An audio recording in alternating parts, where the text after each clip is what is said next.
Hey guys, how's things? Oh, that's good. Me too. Pretty good. The coffee's cold, but other than that, I'm alright. John Pfeffer's going to be on the show. I like talking with John Pfeffer. You like listening to me talk with John Pfeffer, I believe. I don't know that many people who are really good on Asia stuff, but he's one of them. And that's what he's going to be on to talk about. The pivot, well, parts of it. The madness of THAAD. Yeah, THAAD. He's a crazy guy. No, that's the Terminal High Altitude Area Defense. Yeah, in other words, your money. In other words, hey, we came up with an excuse to take more money. That's the official name of the thing. Oh, that's the unofficial name. Anyway, so he's going to be on to talk about that. Picking a fight with the Chinese. Hey, why not? It's a seventh of the world's population. They've got enough nukes to matter. And they're our biggest trading partner, I think. Maybe second after Canada. And why in the world would we have any conflict with them? I don't know. I guess maybe they're about to take over the world. Well, we better stop them. Ready for that? Anyway, so John Pfeffer, he's going to give us the lowdown on that. And then I got a couple of more invites out. There's something going on in Macedonia. You know what? Wherever anything's going on in the world, you always got to wonder, what's the NED got to do with it? Am I right?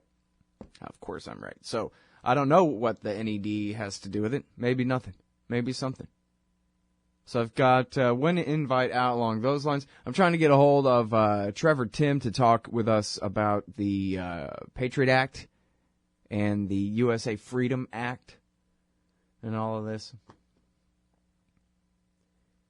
Pure comedy out of my left eyeball here. I got Alan Greenspan's wife, Andrea Mitchell, keeping us up to date on what you really need to know. They're saying they've released the list of bin Laden's books. His, and particularly his English language bookshelf. And, oh, look, Noam Chomsky. And, oh, look, Eustace Mullins, the Nazi paper money crank. That's funny. And then when they say texts on the Illuminati, it made me wonder, was it Robert Anton Wilson? Maybe not. But the one that I'm most interested in, they say, and this came out a while ago. In fact, bin Laden, back when he was still alive and podcasting, actually recommended to the American people, hey, you want to know what this is about and what I'm about and how to put an end to this thing? Read Michael Scheuer's book. Something along those lines.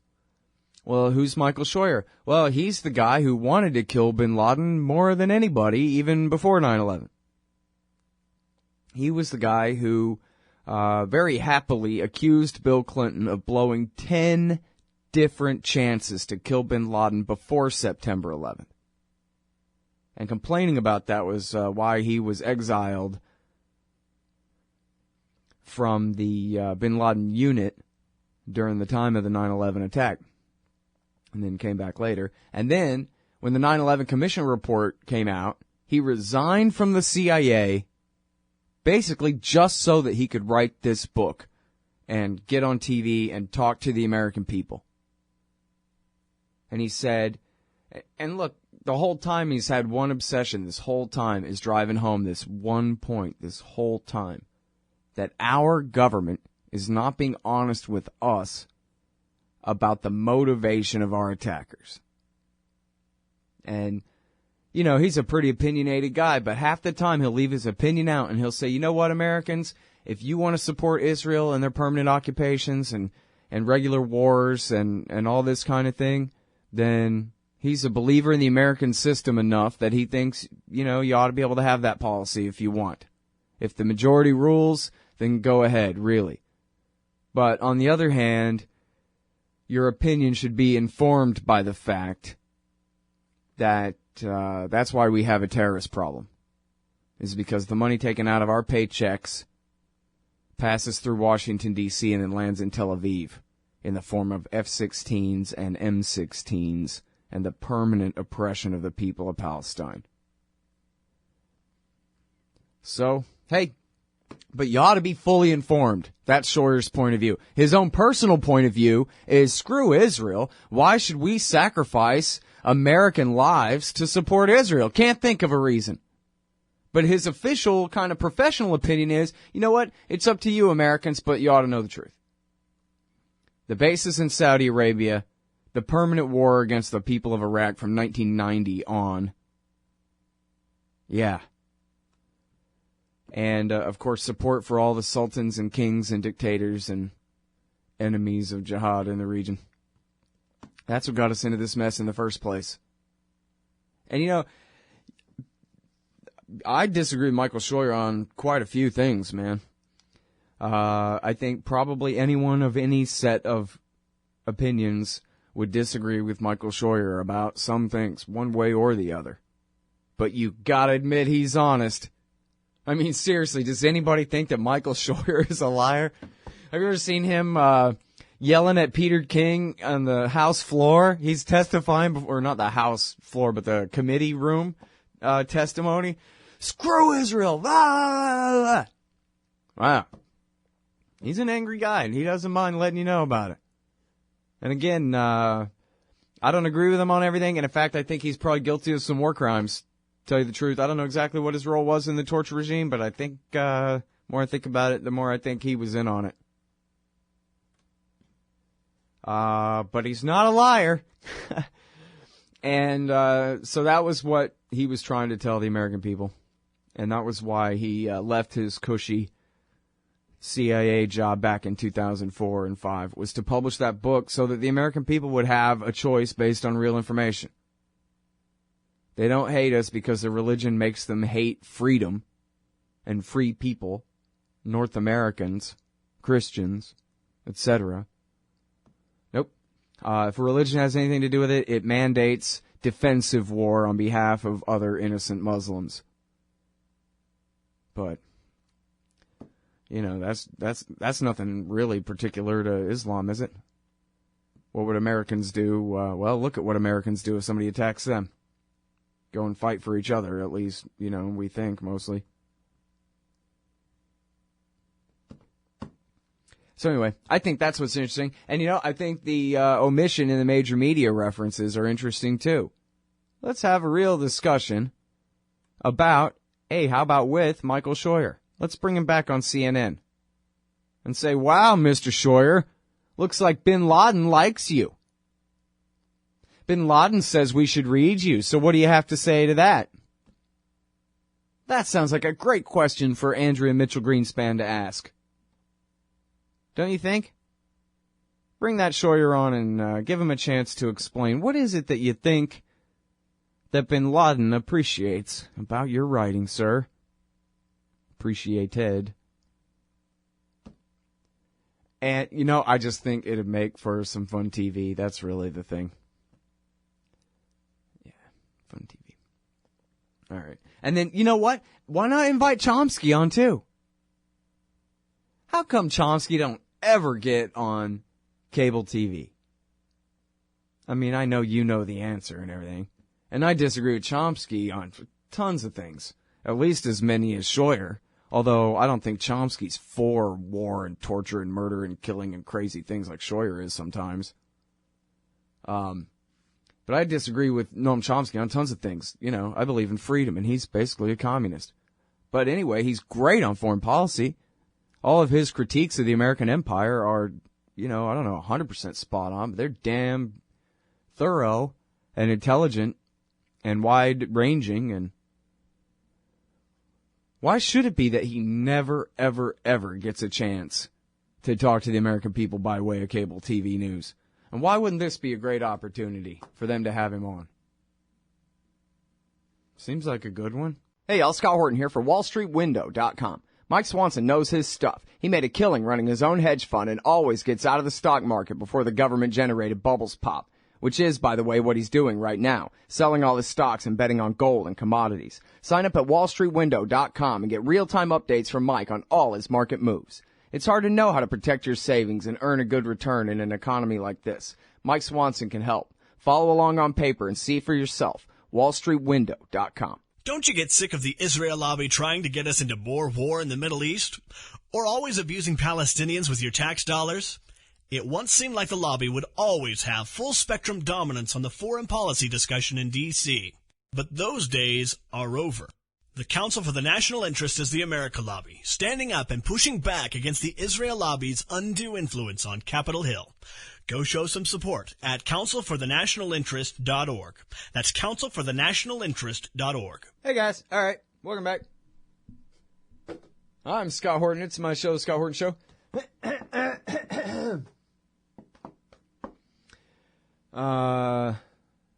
Yeah, so hey man, join up the chat room, scotthorton.org/chat. Got some good people in there, just like yourself. Go and join up. It's scotthorton.org/chat. You don't need external application of any kind. Just use your browser window, fake name, and a CAPTCHA, and you're in there. Ain't that cool? All right. I can't remember why. Maybe there was just no room for it. Really wanted to embed the chat room on the front page of Stress, the blog. Should talk with Dave about that. I can't remember why we didn't do it that way. Because wouldn't that be cool if it was on the Stress blog? I don't know. The Stress blog is basically dead anyway. Poor old thing. All right. Anyway, join up the chat room. scotthorton.org/chat. Talk about El Caminos and stuff.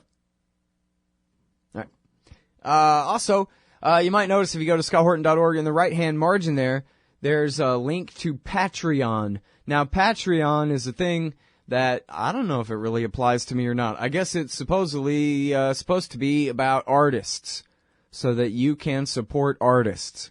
And I'm not really an artist. But then again, they have a podcast category, and it seems like artistic types, even if they're not really into foreign policy, they tend to lean anti-war, right? So, I don't know. Sheldon Richman's got a thing on there. He said it's helping with his gas money bill. Ooh, speaking of which, I gotta pay the gas bill. Let me forget about that today. So anyway, yeah, I set up a thing on there.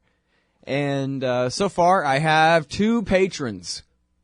And I think the way it works, the best I can tell, is you basically have to sign up for a certain amount per whatever it is.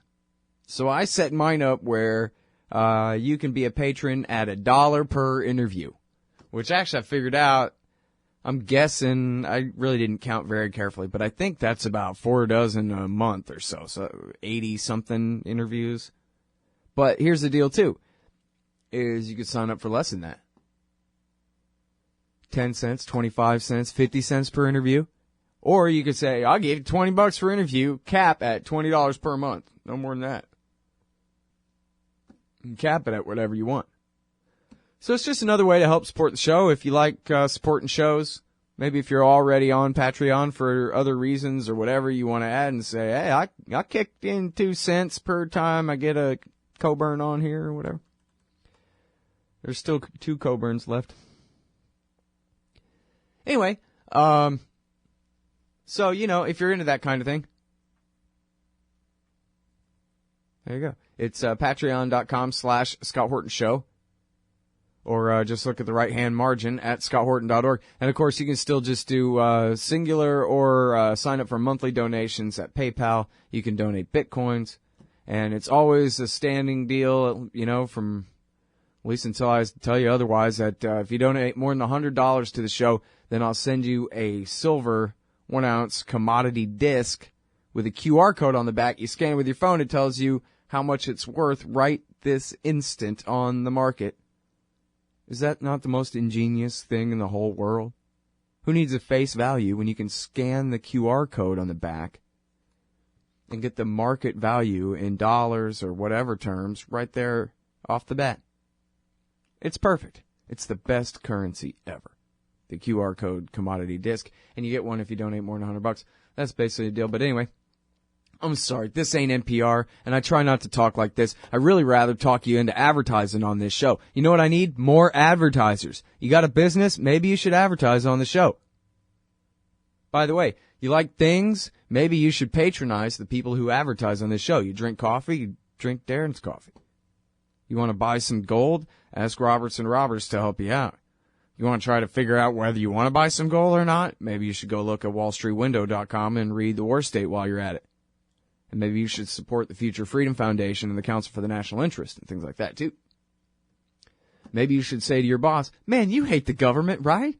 You should support this guy's radio show. Maybe you should say that to yourself. Okay. That's enough of that. On with the show. Patreon.com/Scott Horton Show. That was the last of it. Too many emails. All right. What do we got here? Hirsch. Got to talk about Hirsch some more. So, Gareth was on the show yesterday, and Gareth was sticking up for his previous reporting, and Gareth was saying that, he thinks that Al-Qaeda put bin Laden there, not the Pakistanis. And, he thinks that the ISI as an institution, not a walk-in or a courier, tipped off the CIA to his location.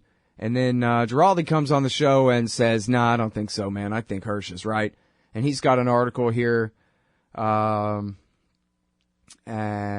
the American Conservative magazine. Where the hell did it go? Thought I had it. Here we go. How was bin Laden killed? Seymour Hersh's sources tell a more believable story than the self-serving official White House narrative. So he explained it on the show yesterday, and he says it here. He's not claiming to have, I don't think he's claiming to have corroboration for any of this from his own sources anywhere in here. Maybe on one little thing or something. But I think he's just basically going with Hersh's track record and what makes sense to him. And I think he does refer to some knowledge of his own in here, one or two places. But mostly he's saying that with Carlotta Gall and the other reporting backing him up on a couple of points, and then just his own experience in dealing with Hirsch, he says, again here, he's known Hirsch for 15 years and has a great deal of respect for him as a journalist. He says, I am aware how carefully he vets his information, using multiple sourcing for many of his articles, and I know that he has a network of high-level contacts in key positions scattered throughout the defense, intelligence, and national security communities. For this article, he cites Oh, and then Giraldi says, I think I know the identities of at least two of his American sources, both of whom are reliable and have access, while one of his other anonymous sources might well be Jonathan Bank, the former CIA station chief in Islamabad. If Sy says that someone revealed something to him either on background or anonymously, I'm sure that he accurately conveys what was said, although that does not necessarily rule out the possibility that the source might be intentionally misleading him or somehow be mistaken. So that's an important caveat, I think, to say too. But anyway, so I don't know. I guess I could try to get Shaukat Qadir back on this show. I don't really care that much. I mean, it's only Obama's mythology that the killing of bin Laden meant all that much by the time that they did it.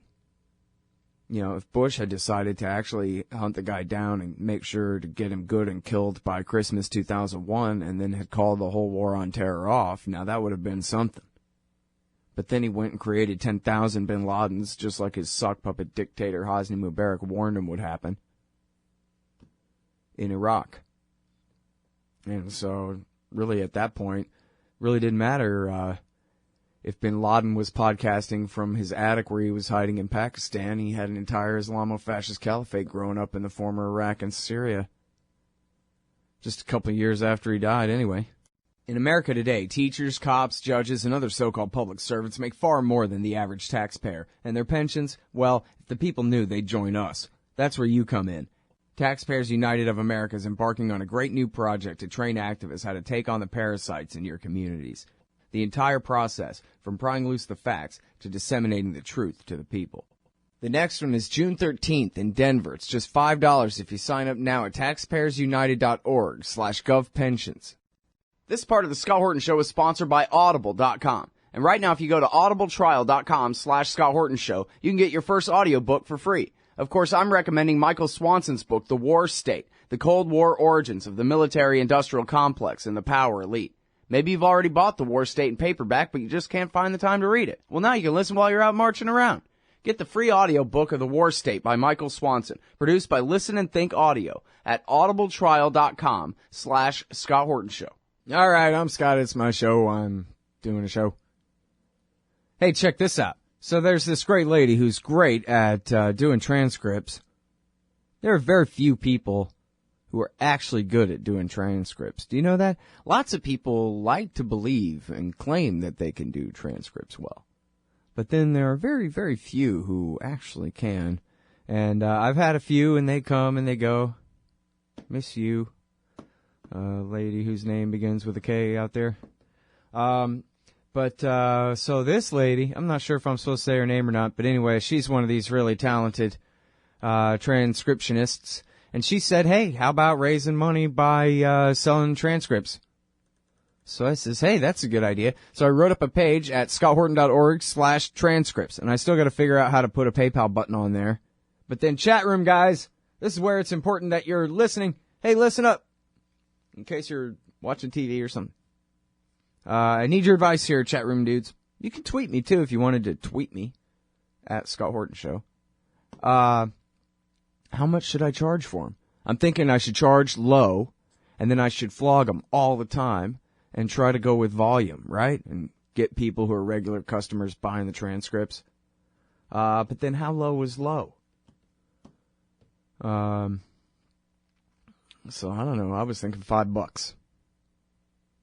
And then I was also thinking, well, what if you paid $150 and then that got you a lifetime membership to the transcript club? And then from now on, as long as somebody orders it up for $5, you don't get every single one from now on. But as long as somebody orders one, you get it too, kind of thing. What do you think of that, chat room dudes? Great idea? iTunes, low price, high volume. Yeah, that's what I'm saying. Oh, see, I could sell them on iTunes, could I? The transcripts, could I attach them to the interviews somehow, but make them cost money if you get them that way or some kind of crazy thing? That would be kind of cool.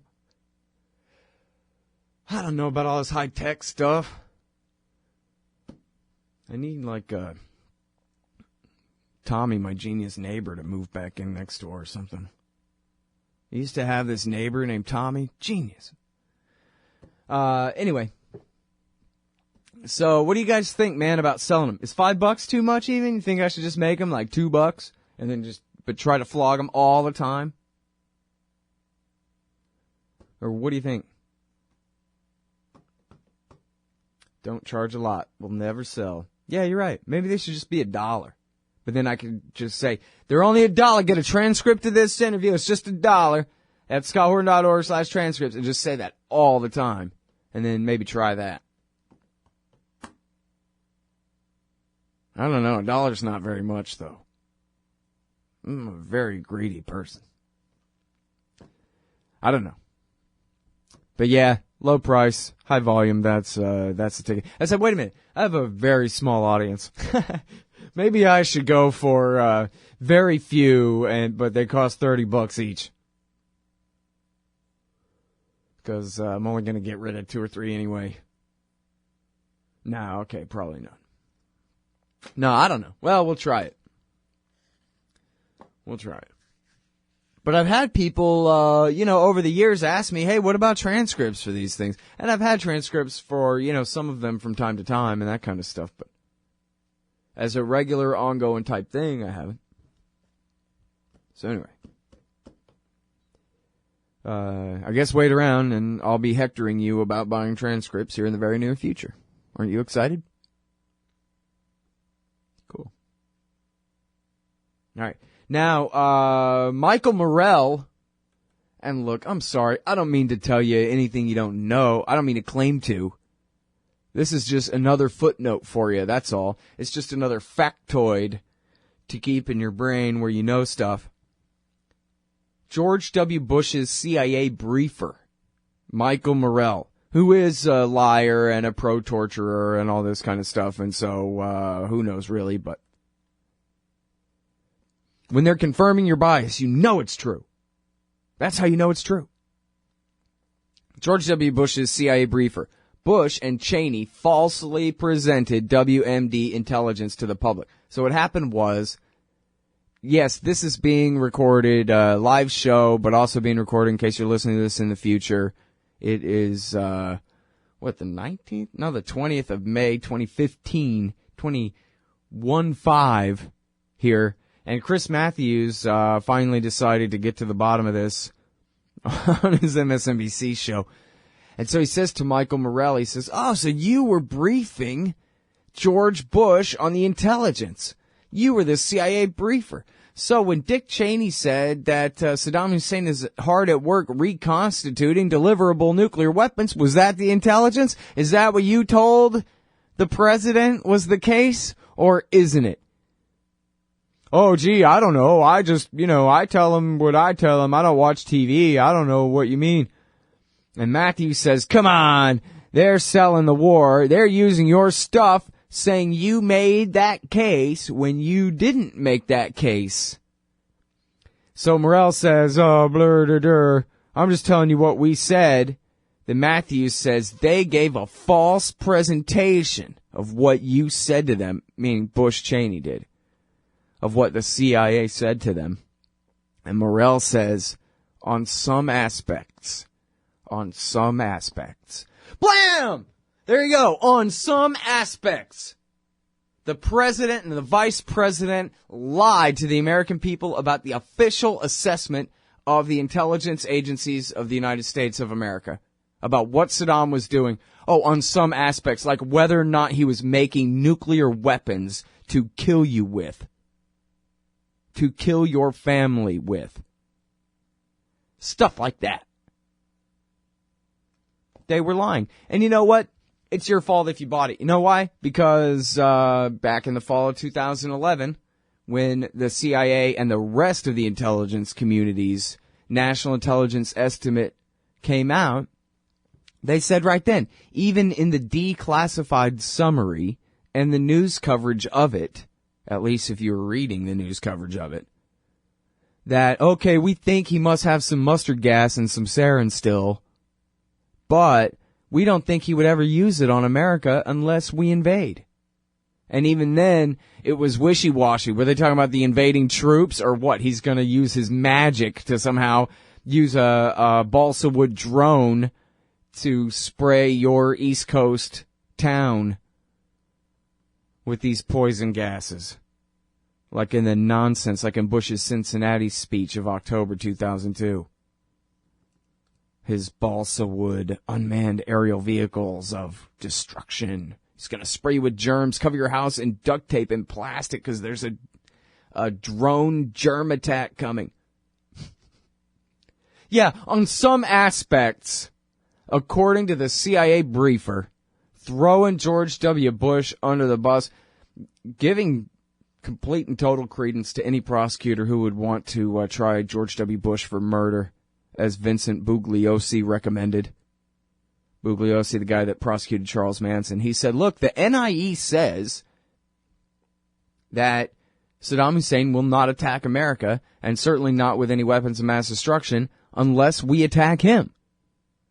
And so then, there's only two answers. Either Condoleezza Rice read that and then lied to George W. Bush about what it said, or she read that, told him the truth about what it said, and then he lied about what it said. Because he said that Iraq was a threat to the United States of America, and that NIE said that it was not. So, who's lying? Rice or Bush? Those are your only two questions. So Bugliosi said, indict Condoleezza Rice, and then watch her squeal like a pig on George W. Bush.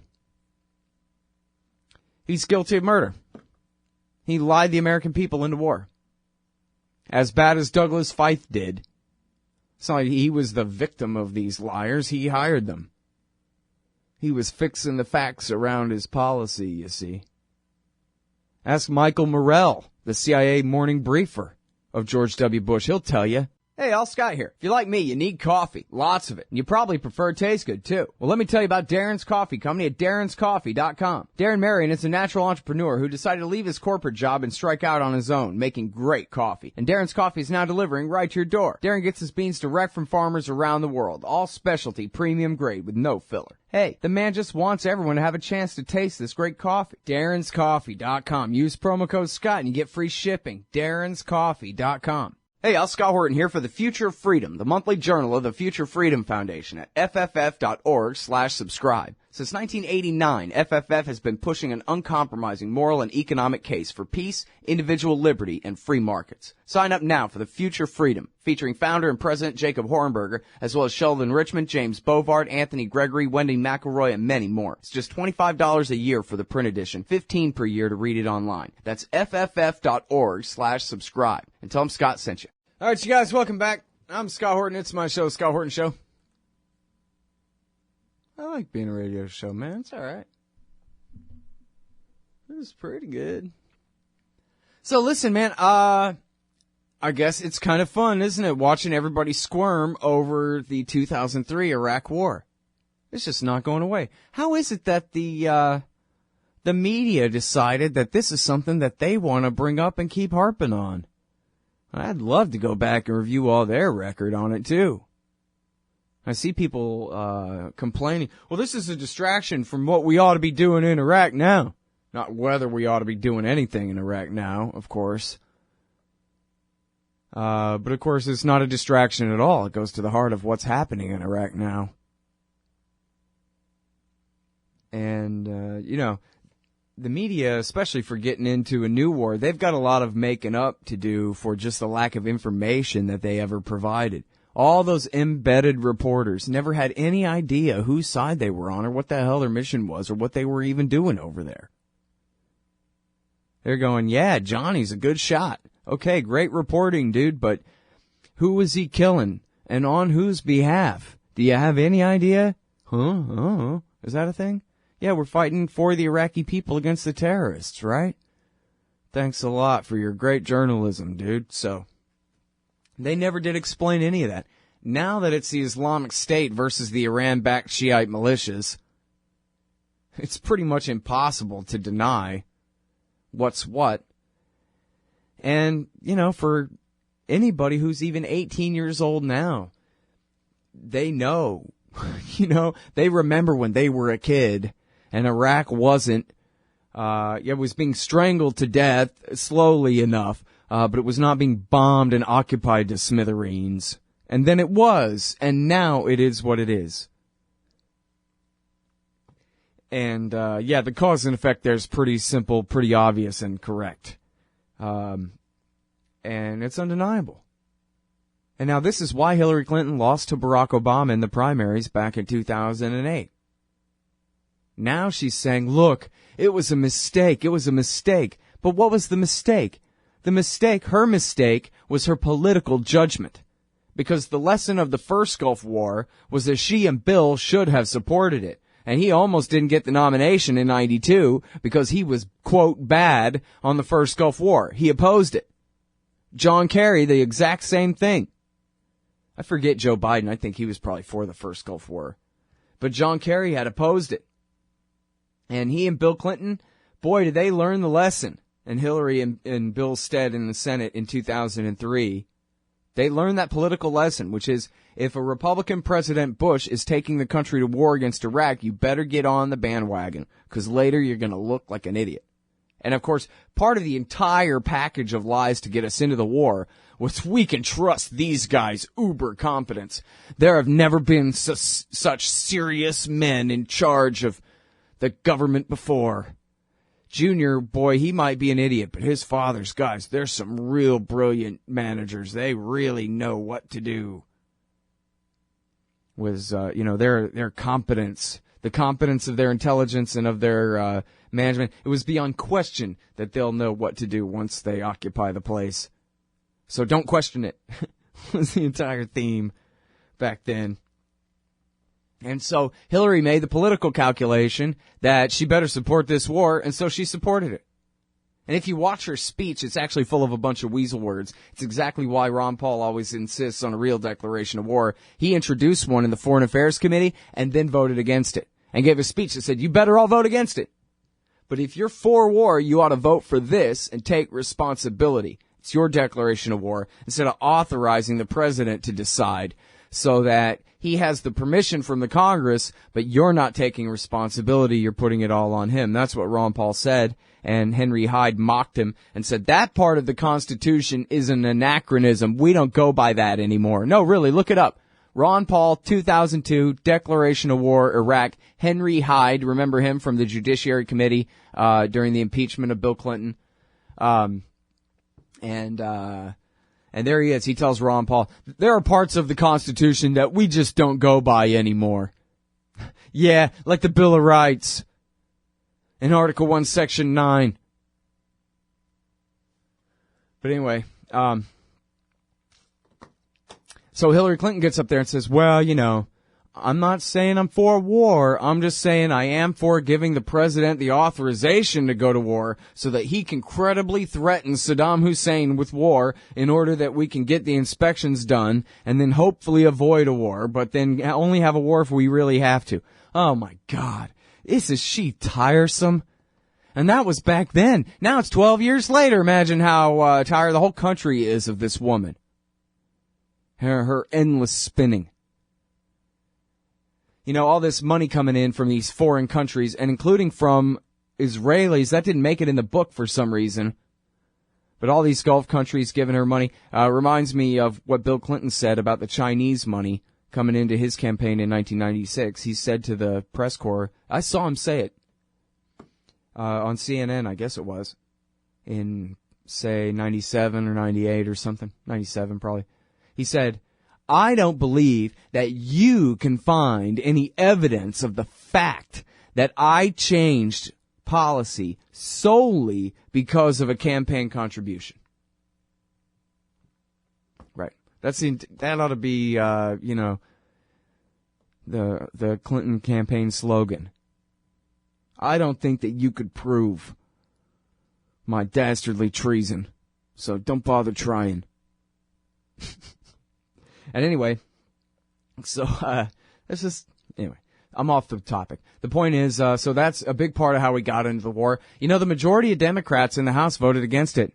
Now, they were the minority in the government at the time, and they certainly weren't enough to stop the thing in the House of Representatives, but you got to give them credit for that. They did oppose it. And it was safe for them to oppose it because it wasn't going to make a difference either way. But the majority of Senate Democrats supported it, for what that's worth. If you want to somewhat differentiate there. But then, so now the rest of the thing, and this is pretty obvious, but it bears repeating because, you know, not everybody was right back then. A lot of people are playing catch up here. That, when Jeb Bush finally got his story straight and said that his poor brother was the victim of bad intelligence, that just is not how it happened. You may or may not understand, I don't know. Somebody may have never told you about it. But the truth is, there was a convergence of interests that came together to support that war, and none of them had really anything to do with protecting the American people from attack with weapons of mass destruction at all. As Paul Wolfowitz, the Deputy Secretary of Defense, said during his, victory high, I believe only in May 2003, before all the worst broke out, consequences broke out. He said, well, the weapons of mass destruction was what we agreed on for bureaucratic reasons. It was the one thing that we could get everybody on board for. But Rove wanted to get Bush reelected. Bush wanted to prove he was tougher than his dad. Dick Cheney wanted to create a fascist totalitarian dictatorship and make sure that his Halliburton shareholders made up for all his losses back when he was CEO by hooking them up right. I don't know what the hell was going on with that psychopath Donald Rumsfeld. And then the neocons only care what Benjamin Netanyahu wanted, maybe even more than what Ariel Sharon wanted. And what Lockheed wanted. And I guess Baker and the oil guys, they wanted some kind of regime change there, although I don't think they wanted the Chalabi plan. Oh, did I leave out the Iranians? wanted to get rid of Saddam Hussein and so used Chalabi and the Iraqi National Congress to feed the pro-Israel neocons a bunch of crap to fill your TV screens all day and the president's talking points all day. Quite a confluence of interest there. And it's in the memo. Here's the Downing Street memo. They somehow just, I don't know, laughed at it because Downing Street is a silly-sounding name for a street. Is that it? I don't know what it was about this that they just said, hey, let's just pretend that this is silly and unimportant. But here's what it was. Bush and Blair, the Prime Minister of Britain, were meeting at Crawford, Texas, and Blair's head of the MI6, his Director of Central Intelligence, was right there at his side, and so was his Smithers. And Dearlove is the name of the head of the MI6, and I forgot the name of his Smithers, but Smithers was taking notes on the entire conversation. And the notes said they've decided they're doing the war, and they've decided that the excuse will be weapons of mass destruction, and the facts will be fixed around the policy. There was no question about it. Blair and Bush were honest with each other about it when they were talking about it in private, that they were lying to you. You hate government, one of them libertarian types, or maybe you just can't stand the president, gun grabbers, or warmongers. Me too. That's why I invented LibertyStickers.com. Well, Rick owns it now, and I didn't make up all of them, but still, if you're driving around and want to tell everyone else how wrong their politics are, there's only one place to go. LibertyStickers.com has got your bumper covered. Left, right, libertarian, empire, police, state, founders quotes, central banking. Yes, bumper stickers about central banking. Lots of them. And, well, everything that matters. LibertyStickers.com. Everyone else's stickers suck. Hey, Scott Horton here to tell you about this great new book by Michael Swanson, The War State. In The War State, Swanson examines how Presidents Truman, Eisenhower, and Kennedy both expanded and fought to limit the rise of the new national security state after World War II. If this nation is ever to live up to its creed of liberty and prosperity for everyone, we are going to have to abolish the empire. Know your enemy. Get The War State by Michael Swanson. It's available at your local bookstore or at Amazon.com in Kindle or in paperback. Just click the book in the right margin at ScottHorton.org or TheWarState.com. I don't know. Oh, yeah. Hey, welcome back. I'm Scott. It's my show, Scott Horton Show. Coming up, John Pfeffer. He's going to say some smart stuff. I'll try to be quiet. I screwed up that last segment, man. I wrapped it up all wrong. What I wanted to get back to was not just, oh, yeah, they lied to you. Everybody knows that. My point was that they're going to have to keep fighting about this, see? Jeb Bush, he can't get away from the fact his name is Bush. Hillary Clinton voted for the thing. They are the two presumed frontrunners by a long shot. And they both, in a sense, are responsible for what is a continuing catastrophe over there. And so, Now, I don't think there's anybody better than either of them. I guess Rand Paul is qualitatively a little bit better than Jeb. I'll give him that. But none of the other candidates are. And power is never going to let it be Rand, so just forget that. And I don't know. Maybe if he would change into Ron, only younger, a little bit more acute in his, campaigning message and stuff, but otherwise pure on the libertarian principle thing, that might help. But really, that's fantasy land, right? And in fact, you know what? That's Rand Paul's job right now is, hey, this is a Hail Mary pass is the best chance he's got. This is not a democracy where the question is, which candidate will the people choose in the primaries and caucuses? Which candidate do the people want? It's which candidate does power want? Which candidate do the most powerful corporations and banks agree on? The arms dealers, the pill pushers,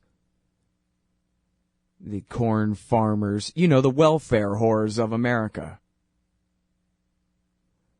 Who do they want? And the only way to overcome that would be a massive popular thing, not just convincing Republican primary rank and file somehow, but convincing the American people that, hey, this is make it or break it for a free society, man. You guys want your Bill of Rights or not? Hold your nose, register Republican. Come in by the tens of millions. We need you. And if you don't do it, then it's going to be Jeb again, that kind of thing.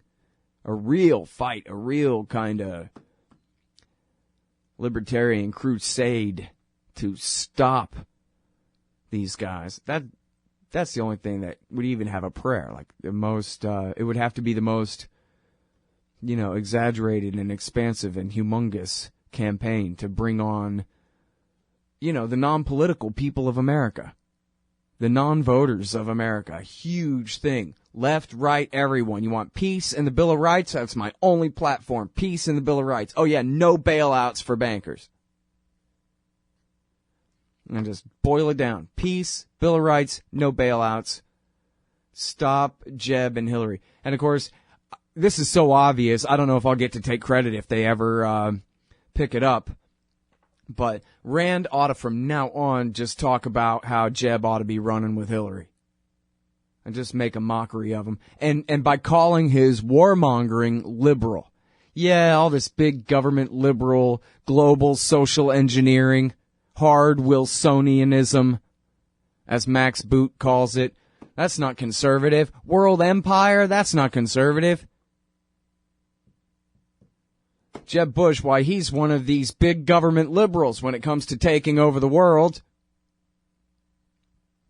That's the only way to do it. And he's still going to lose anyway, but at least that would be great, But I do think it's great that, Jeb and Hillary are so far out ahead when it comes to powerful consensus of who the nominee's going to be, and yet they have this huge fatal flaw. I mean, they have dozens and probably scores and hundreds each, but I mean, this Iraq thing is just haunting them like, Bush Jr.'s little Iraqi ghost that follows him around, From that not very funny Onion thing about that.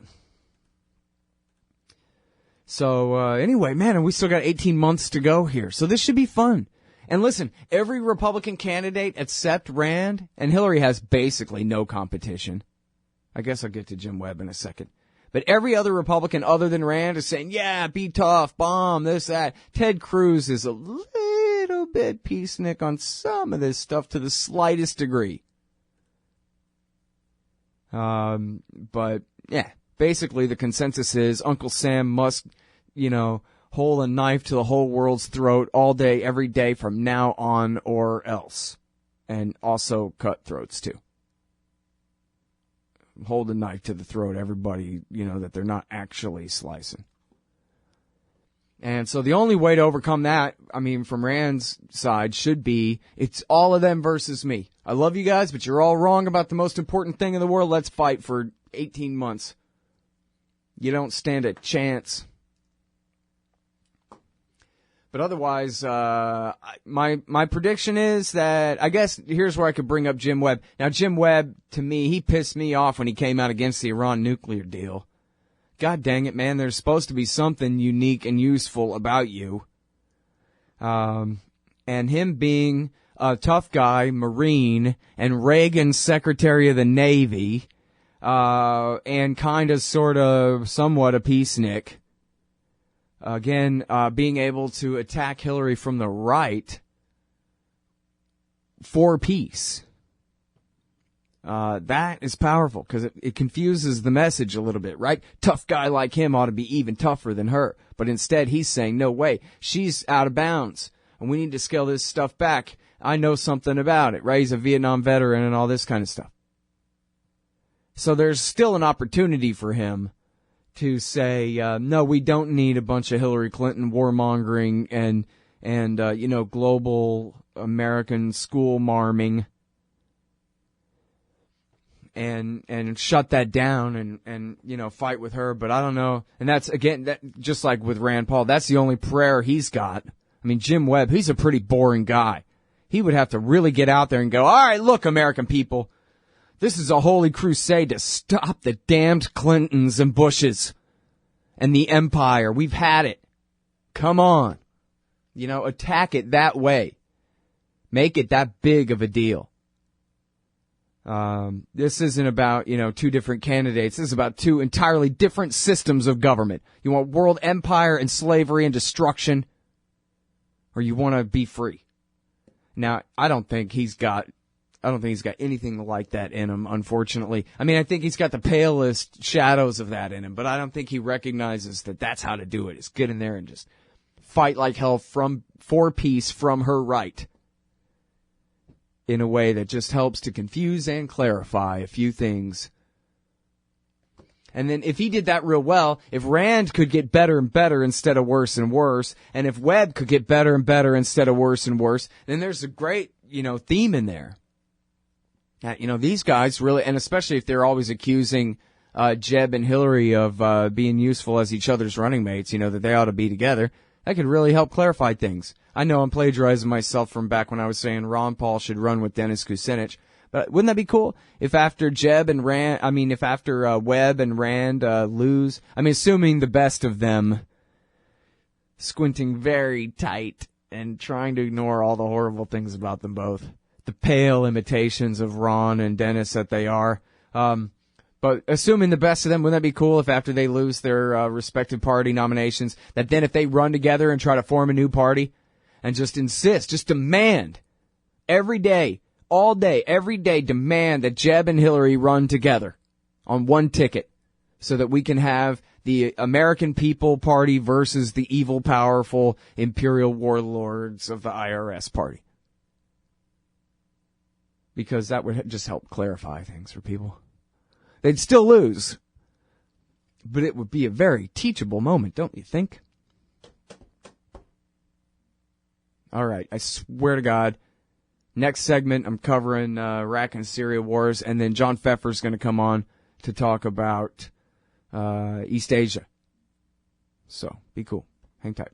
Hey, y'all, Scott Horton here for Liberty.me, the social network and community-based publishing platform for the liberty-minded. Liberty.me combines the best of social media technology all in one place and features classes, discussions, guides, events, publishing, podcasts, and so much more.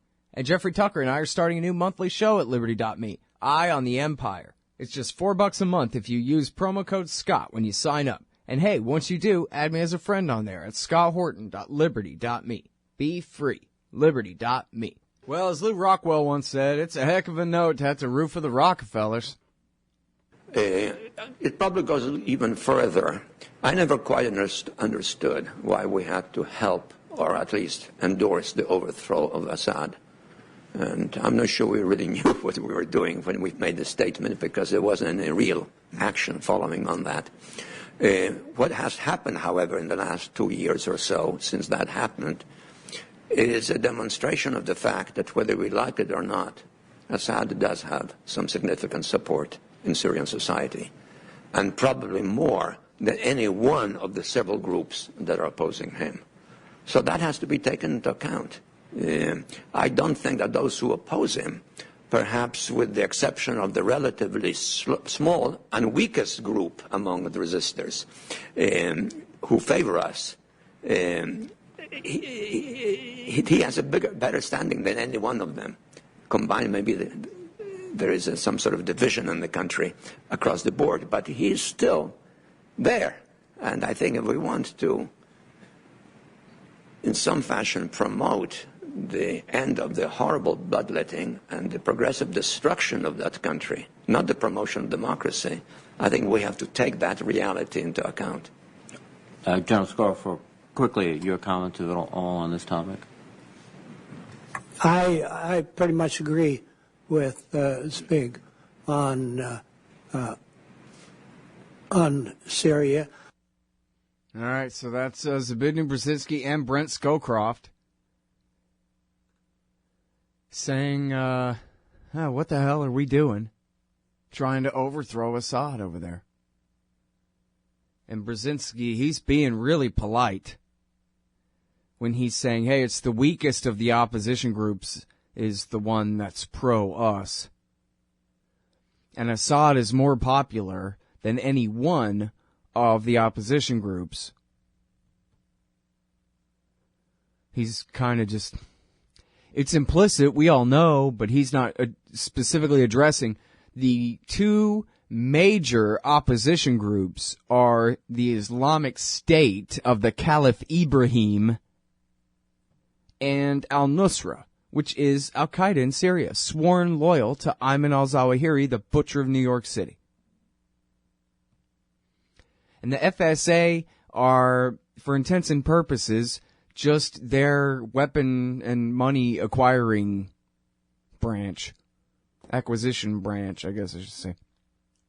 I mean, I guess they keep putting together these little militias who do some fighting, but just because someone's willing to receive money and weapons from America doesn't mean they're loyal to America. And as Patrick Coburn and many other great reporters have emphasized all along, there's no real difference between the FSA and the al-Nusra Front. And for that matter, the Islamic State. They're all a bunch of head-chopping lunatics. The FSA cuts off people's heads, too. It's just a matter of, who's getting along with who. And when he talks about these single groups, it's just a matter of time, isn't it?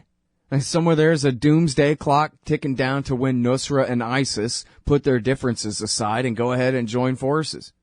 I mean, at this point, it seems like Nusra is just, for intents and purposes anyway, the shock troops for the Islamic State in Syria. They take the territory, the Islamic State takes it up. Nusra moves forward, the Islamic State fills in the vacuum where they've kicked the Syrian government's army out. And I know that there's some ebb and flow in there, but... And what's the difference between Al-Qaeda and Nusra? I mean, pardon me, Al-Qaeda is Nusra. What's the difference between them and the Islamic State? Only chain of command. Only who do you prefer to take orders from? And those kinds of questions can be negotiated.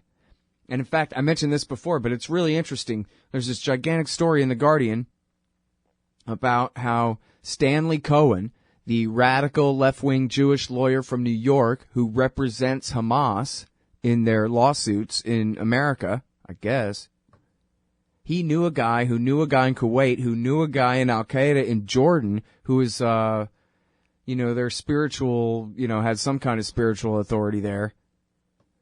And his student had gone off with the Islamic State. And Stanley Cohen was trying to negotiate for the release of... Oh, man, I'm sorry. Is it Kassig? I'm going from memory here now. I'm sorry. I often am, but for some reason I'm not certain about this guy's name. I think it was Kassig was the guy that got killed, was the hostage that got killed. One of them. And Stanley Cohen was trying to negotiate for his release, and as part of the deal, he was working on healing the rift between this Al-Qaeda Islamic scholar in Jordan and this ISIS Islamic scholar, his former student in Iraq. And if they could heal their rift and say, no, actually, yeah, we can compromise and, you can do this as long as you call it that or whatever, then that could have been the end of the split right there.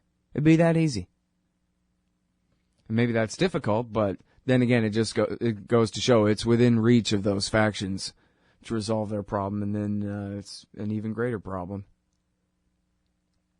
And, this is comic book crazy, the American policy of backing the Mujahideen against Assad all this time. And Assad runs a fascist military police state. I'm not saying he doesn't. I said that long before the war started. But just because he's a dictator doesn't mean it's okay for the Americans and their allies to do all of this. I said Flint Leverett, who used to be, high-level boss of analysts at the CIA and on the National Security Council and all of this, I said, when the Saudis and the Qataris and the Turks are just funneling guns and money to these jihadist groups, isn't that just plausible deniability for the Americans? Isn't it just not very plausible deniability? And he said, yeah. And then again, he quit answering me when I asked him to come on the show anymore, so I don't know, man. I don't know what he says now, but, his position at the time was, hell yeah. I mean, and we're talking, 2012. Hell yeah, the American government knows that all their support for jihad in Syria, that the field is dominated by the al-Nusra Front. And then later the Islamic State broke off from them, but that wasn't until spring of 2013. And anyway, So, yeah, it's just outright amazing. And so there's Zbigniew Brzezinski and Brent Scowcroft, Jimmy Carter and George Bush Sr.'s national security advisors saying, hell, if I know what's going on here, although they know it's the neocons, man. It's the Israel lobby in the United States. They decide this. And it's the same joke because it hasn't changed. I've been making it for a year now.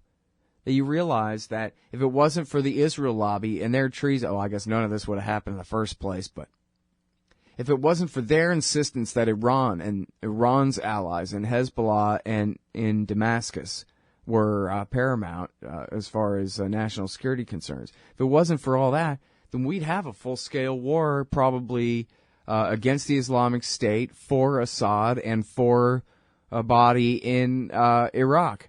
And the reason we don't is because all of our allies, and especially the Israelis and the Saudis, I guess, and the Turks for that matter, they'll prefer otherwise. Hey, Scott Horton here. It's always safe to say that one should keep at least some of your savings in precious metals as a hedge against inflation. And if this economy ever does heat back up and the banks start expanding credit, rising prices could make metals a very profitable bet. Since 1977, Robertson Roberts Brokerage Inc. has been helping people buy and sell gold, silver, platinum, and palladium, and they do it well. They're fast, reliable, and trusted for more than 35 years. And they take Bitcoin. Call Robertson Roberts at 1-800-874-9760 or stop by rrbi.co. All right, you guys, welcome back to the show. Thanks for hanging around. I promised you John Pfeffer. I got him on the line here. And, this article is right up my alley here. The worst welfare queens in America are, of course, black single mothers. No, I'm just kidding. It's the military-industrial complex. And probably foremost among them all, well, I guess the F-35. But other than that, it'd have to be the so-called missile defense industry. They're not getting any better respect from me than that. Welcome back to the show, John. How are you doing? Pretty good. Thanks for having me on again. Very good to have you back on the show. Everybody, you know John Pfeffer. He's at Foreign Policy in Focus. I forgot the name of it. The Center for what again? Institute for Policy Studies. That's exactly why I couldn't remember it, because I had the first word of it wrong. Anyway, yes, exactly. So here we go, reprinted. Most of your stuff is reprinted at Antiwar.com, original.antiwar.com/Pfeffer. And this one is called The Madness of THAAD, THAAD. U.S. push for missile defense in Asia will only lead to more missiles and less defense. Now, that sounds plausible enough to me as a tagline, but please explain, sir. Sure.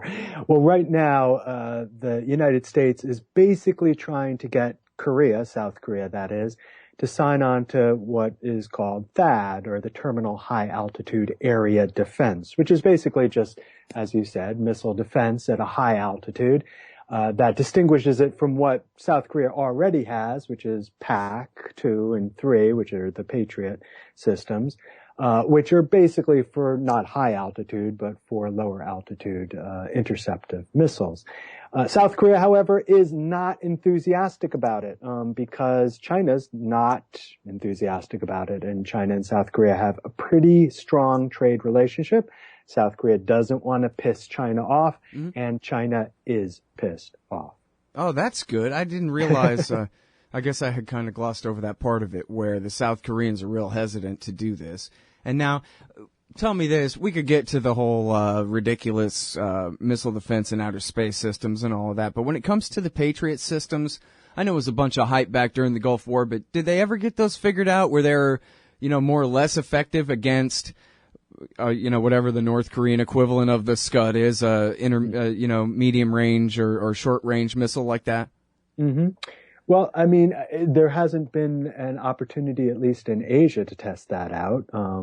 So we have really no idea what would happen should North Korea send some of those missiles. Well, like when they test the outer space ones, we know it's a hoax every time. They have to admit it. There's just no denying, right, that they pre-program all the coordinates and all this kind of thing. Mm-hmm. But do you have any indication about the Patriot weather in tests? Do they have to completely rig the tests, or is it proven at all? Do you know? No, I mean, those are, with lower altitude, like, Israel's Iron Dome, they do hit some things, some incoming.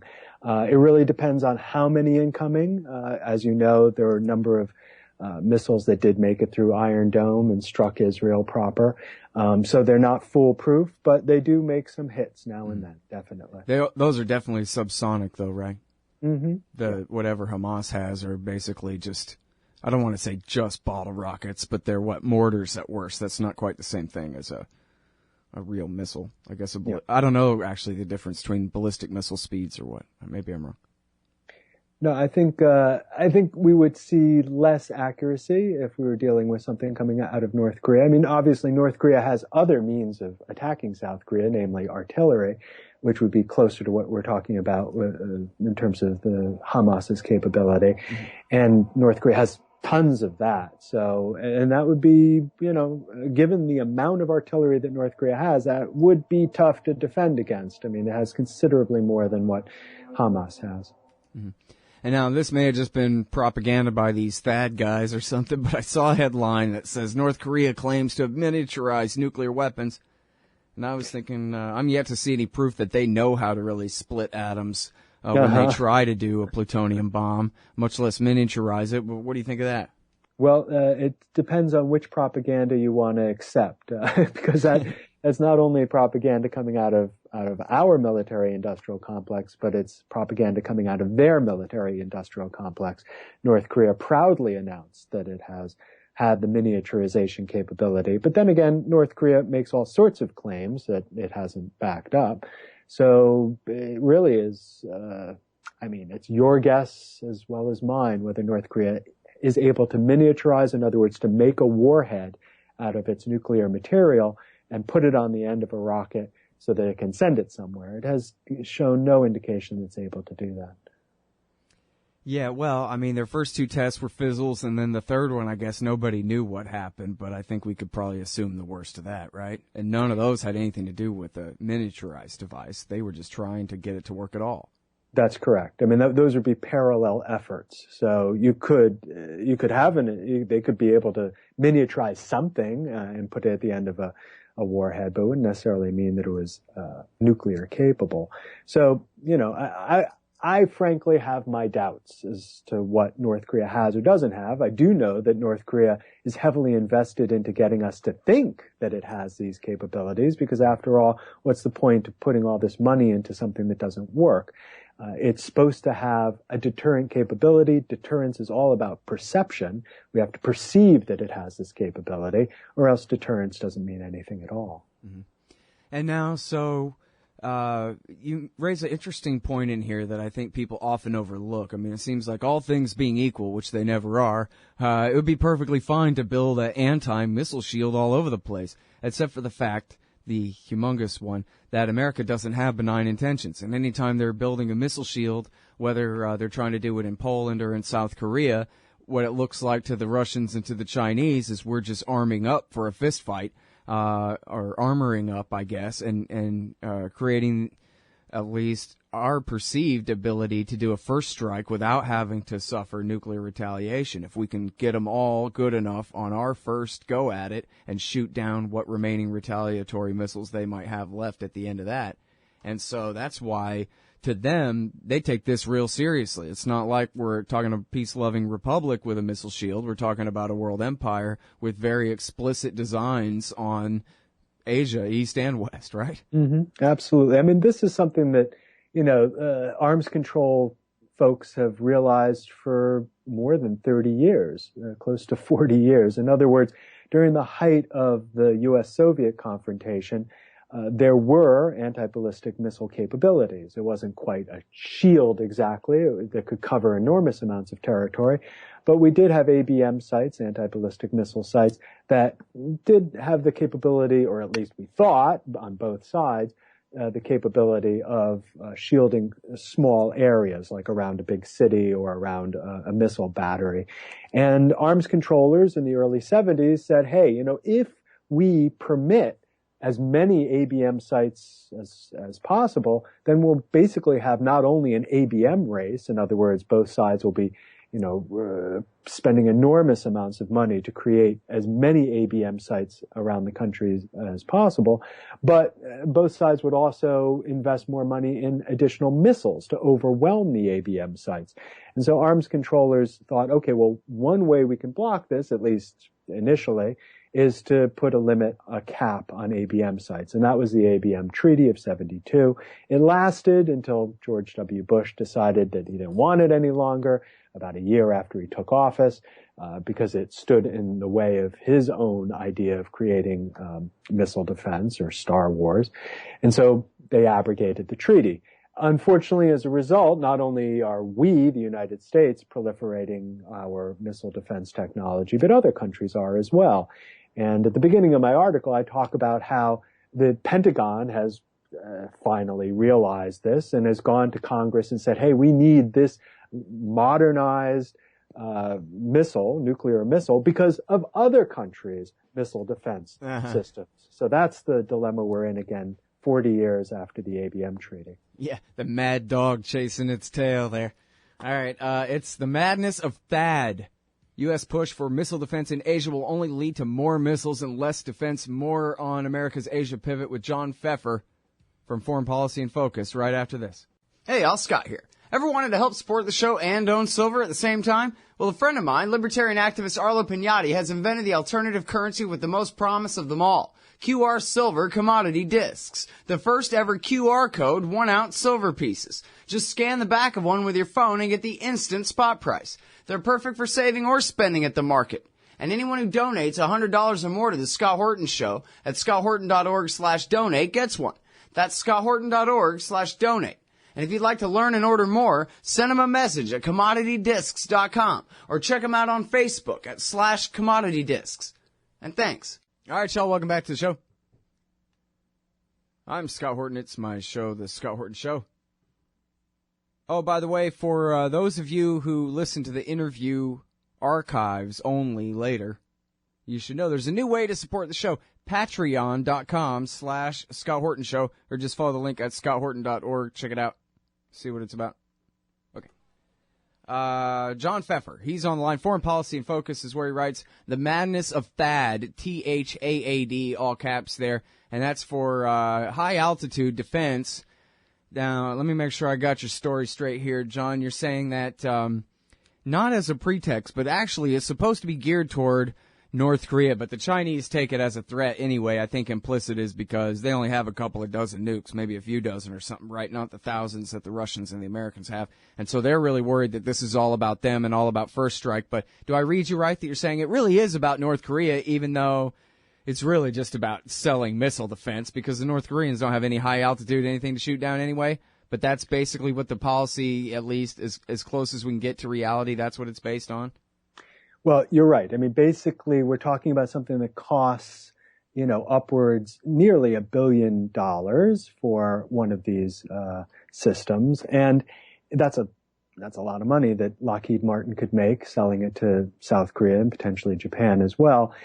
In terms of the threat, well, of course, the United States says it's worried about North Korea, and I trust that it is worried about North Korea. But its partner, South Korea, doesn't need THAAD to defend against North Korea because South Korea is right next to North Korea. So there's nothing that's going to come out of North Korea, whether it has it or not, to attack South Korea that's going to be high altitude like that. It's going to be artillery. It's going to be something that can be addressed or not addressed by PAC, by the Patriot system. So fundamentally, THAAD would be used in any functional way against the Chinese nuclear capability. And while it's true that China has nuclear capability that's far less than anything the United States or Russia has, it is in the process of modernizing it. And one of the most recent innovations that China has been exploring is MIRV, another term from the 1970s. It's almost as if we're getting these terrible acid flashbacks from the 1970s. First, the ABM with the anti-ballistic missile treaty, and now MIRV, which was multiple independently targeted reentry vehicles. MIRV was this big debate between the United States and the Soviet Union about the ability of a warhead to basically send out little warheads to sprout like a fireworks and send out these little multiple reentry vehicles or warheads that would be independently targeted. In other words, you could target them at different sites, different missile sites, cities, etc. Something that hitherto only a few members of the nuclear club, a capability that they had. And China now, too, is exploring this as part of its overall modernization. So, again, we're getting into this dynamic where China is fearing the ability of the United States and its allies to take away its deterrent capability and therefore modernizing its nuclear arsenal in order to, again, regain that deterrent capability. So we're going to see a nuclear arms race if THAAD goes through, if it's pushed onto our South Korean allies and into Japan, accelerate in East Asia. Mm. Yeah, well, and it's interesting, maybe it's just a side note, and maybe the Chinese would have figured it out themselves anyway. Nobody called them stupid, even when they adopted Maoism. But it was Bill Clinton who hired John Wong and put him in the Commerce Department, James Riotti's guy, and put him in charge of licensing Loral and Hughes Corporation to transfer the multiple reentry vehicle technology to China back in the 1990s, obviously, clearly in direct exchange for campaign cash. And so they said, hey, look, everybody, Johnny Chung and Charlie Tree, when the real scandal was John Wong and his licensing of the transfers of this technology, which all got swept under the rug back then. Mm-hmm. And we are, with the Obama administration, in a similar kind of licensing frenzy. It may not be in the same exchange for political favors and contributions as we saw with the Clinton administration, but it is in exchange for contracts from the military-industrial complex, which has gained tremendously. The Obama administration has surpassed any other administration in history, including the predecessor, George W. Bush, in terms of arms exports, which is really quite remarkable considering the amount of arms exports that our predecessor administrations were engaged in. And part of that is as well licensing agreements. In other words, agreements that provide technology so that our allies and occasionally even our competitors are able to produce competitive technologies. So the most controversial, of course, is drone technology, which we hitherto had, tried to retain our technological edge. But now, under the Obama administration, we've decided we're going to go ahead and export that as well. Mm-hmm. Yeah, it's really amazing the way they can just keep escalating this. The way, well, can you talk to us about when China hit a satellite with a missile, and what they said at the time was, hey, America, stop militarizing space. We're just trying to prove that we can defend ourselves. And the Americans said, oh, my God, China just invented the militarization of space. We're going to have to defend ourselves from them. Yeah, this has been a major issue, again, unfortunately, since the 1970s, and that is the degree to which the arms race has spread to space. It has involved as well a kind of satellite arms race or a satellite race among all the countries that are capable of launching satellites. Because, of course, the ability to launch a satellite, the ability to knock a satellite out of orbit is directly related to one's ability to launch ICBMs and to be accurate about the targeting of ICBMs. So this was China saying, hey, the United States wants to achieve full spectrum dominance, which of course includes outer space, but there are other countries that are interested in either maintaining the demilitarization of space or at least having some capability in space that would be rival to the United States.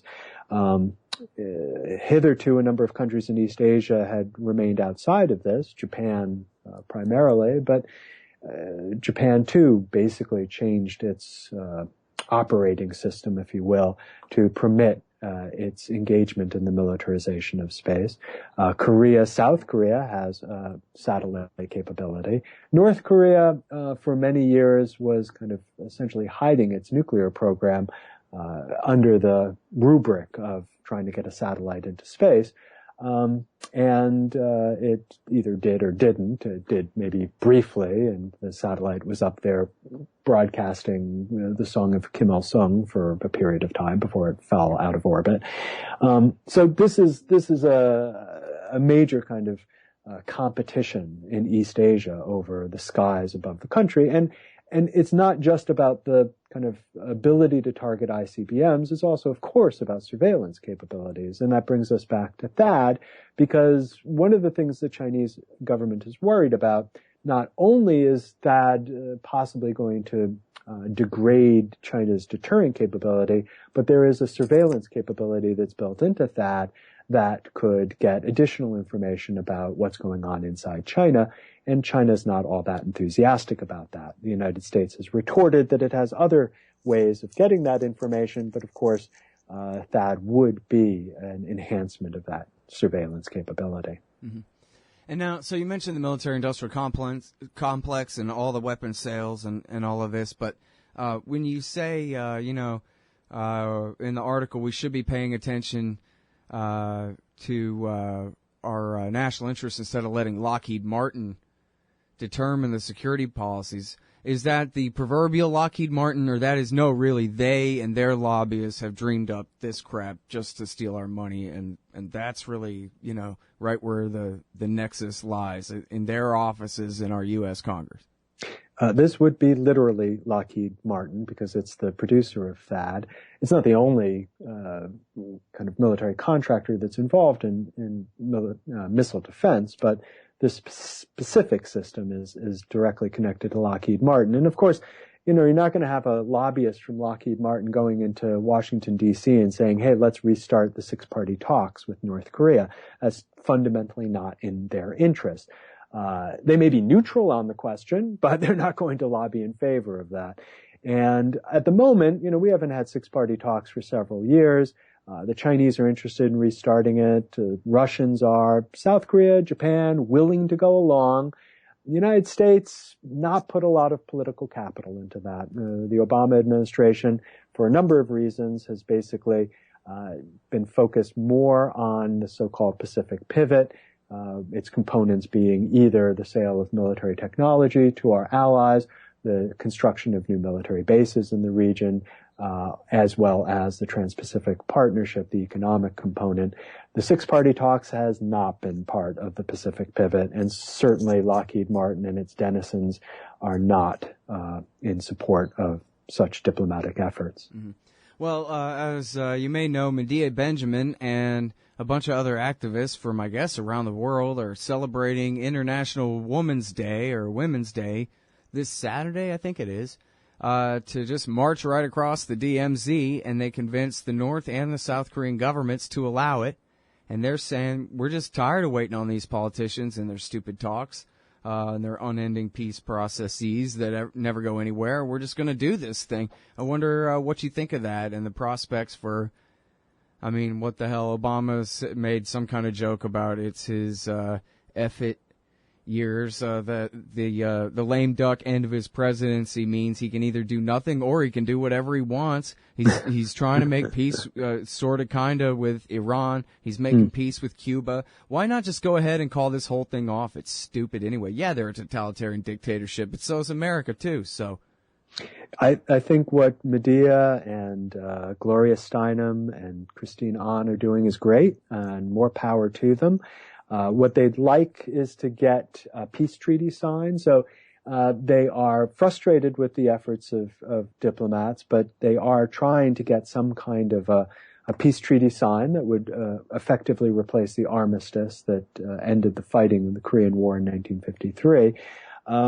There is a possibility. It would be great to see Obama kind of turn around and say, as you said, this is my lame duck period, and hell with it. I'm just going to do what I think is necessary in terms of kind of pushing the planet towards peace. The initiatives with Iran, with Cuba, are definitely laudatory, and I think it would be fabulous to add a Korean peace treaty as kind of the third jewel in that crown. Hey, listen, as long as I'm keeping you a minute over time here, is it okay if I ask you one more thing here?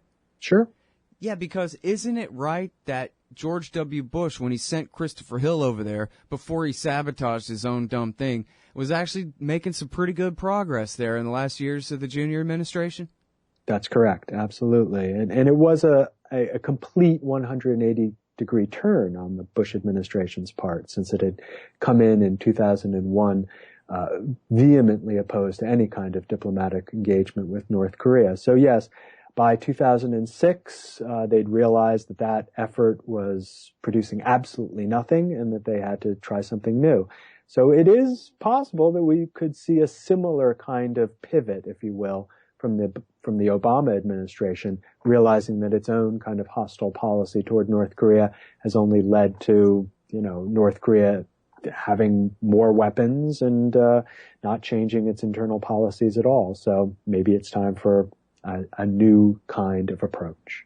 Yeah, it is strange that the Obama guys have decided, let's just never even mention North Korea. Let's just pretend it doesn't exist for 8 years because we've got other problems and whatever. I guess they invoke it as an excuse to sell some missiles here and there. But as far as diplomacy, they just don't even touch it whatsoever, huh?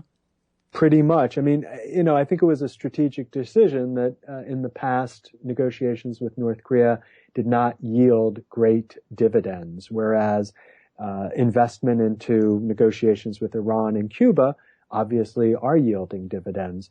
The mention of North Korea is somewhat of an embarrassment to the Obama administration because their opponents in Congress and the Republican Party can say, hey, on your watch, North Korea went nuclear, which isn't exactly true, but anyway, they can use that argument. And so the less they talk about North Korea, the less they open themselves up to that kind of criticism. Yeah. In other words, it's all about politics, not the national interest, like everything else.